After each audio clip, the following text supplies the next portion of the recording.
Did you hear the news? The Eagles won't be allowing fans at their games for the remainder of the season. Philadelphia's shutting down.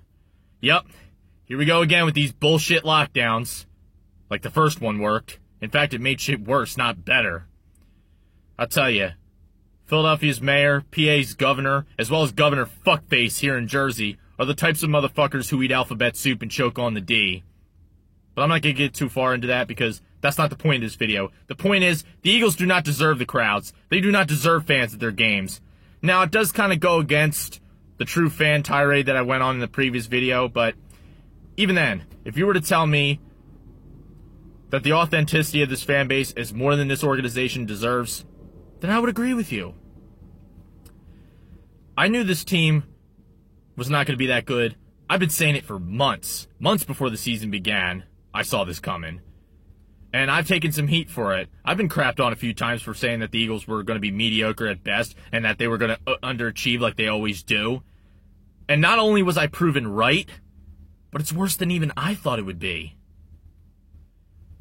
I saw the writing on the wall the moment Jim Caldwell was available, and we couldn't get him because Doug refused to give up play calling. Yeah, look how that's worked out for us.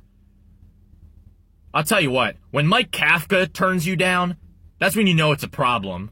So we decided to go into the season without a no coordinator. Even more pathetic, we brought back Marty Mortenweg. Many of us remember how god-awful he was with Andy Reid. Some people have forgotten, but I haven't. He was atrocious. When I look at this team, I don't see a team with direction, consistency, drive, hunger, or heart, or anything. When I look at the 2020 Philadelphia Eagles, I see a team that's just coasting off talent, that's just doing just enough to get by. Not even. That's bit us in the ass quite a number of times.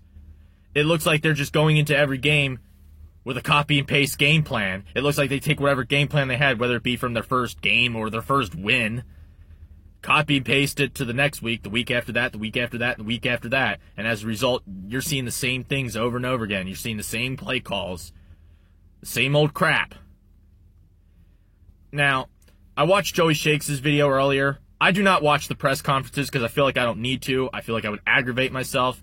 And besides, there's enough people I talk to that watch them, so I'm kept up to speed anyway. But apparently, according to Doug's latest press conference, of course he gave his usual bullshit answers, whatever.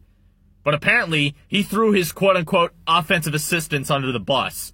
Let's be honest, they're organizational puppets. But he claims there are too many voices in his or Carson's head. Yeah, sounds like another excuse. Doug's been making an awful lot of those this season. And there's a lot of excuses made for Wentz as well. Maybe he's just not that good. Maybe, just maybe.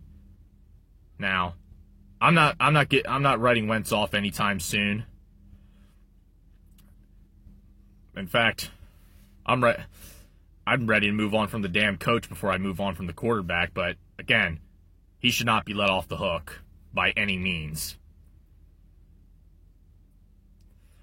And it looked like he was finally holding himself accountable for not calling good plays, but then he says things like, Wentz played well yesterday. How?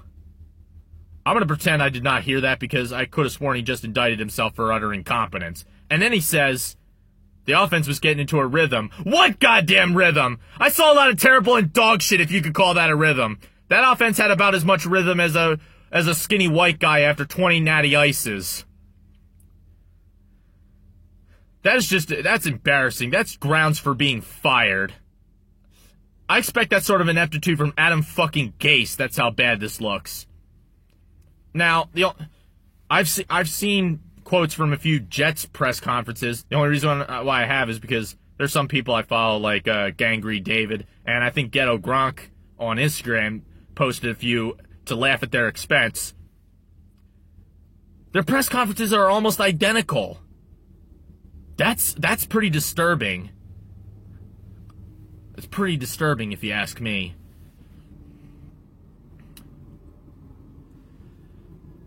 I mean, I'm just gonna say this.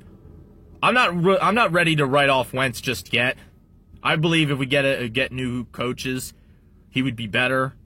Maybe not. I don't know. but you cannot let Wentz off the hook. He played horrible.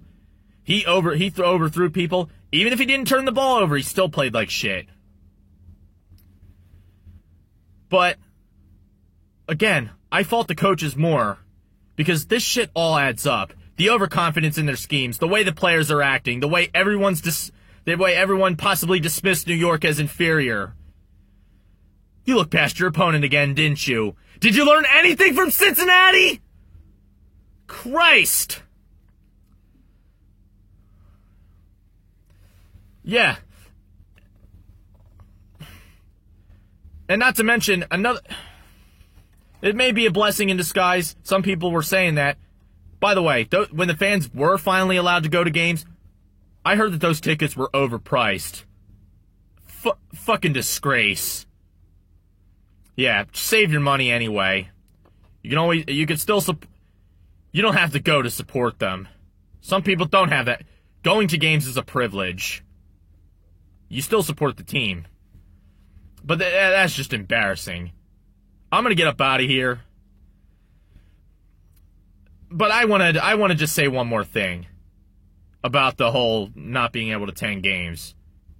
So so you're telling me that attending sporting events in a limited capacity is a problem, yet it's perfectly fine for a bunch of idiots to protest over a dead criminal or celebrate when their fucking candidate got quote-unquote projected. That sounds pretty hypocritical if you ask me. But what do I know? Anyway, that's all for now. Bring on the Browns, but guess what? We're likely going to get pissed off Baker Mayfield that's going to get absolutely crapped on by the media, and it's going to bring out the inner beast in him like it always does, and that's what we're likely going to be facing. And not only that, it gets worse. After that, we got Seattle, Green Bay, New Orleans coming up. Guess what, Philly? Guess what, Eagles? You made your bed. Now you gotta lay in it. And if you fuck up, to be honest with you, it doesn't matter if we make the playoffs anyway, because guess what? Only two fates await us. One and done, or the perennial tradition of Seattle making us into their bitch. I'm thinking the former, but if they do miss it, it'll be completely deserved. They don't deserve the postseason with how uninspired they've been all season.